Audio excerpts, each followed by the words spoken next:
ഫസ്റ്റിനെ ഞാൻ മുന്നേ നിന്നോട് പറഞ്ഞിട്ടുണ്ട് നീ നിന്റെ നാക്ക് കൺട്രോൾ ചെയ്യാൻ. നമ്മളെവിടൊക്കെ ഒരുമിച്ച് പോയിട്ടുണ്ട്. Old Hyderabad, new Hyderabad, Prasad IMAX. എന്നിട്ട് ചാവാൻ പോണ നേരത്ത് മാത്രം തോന്നിയുള്ളൂ അല്ലോ നിനക്ക് ഐ ലവ് യു പറയാൻ. നീ ഹൈദരാബാദ് വിട്ട് പോകുന്നത് എനിക്ക് ഇഷ്ടമല്ല.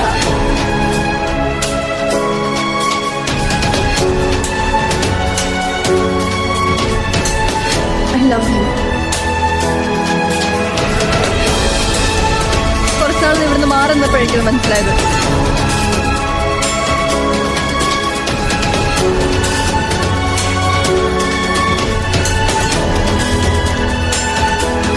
I love you.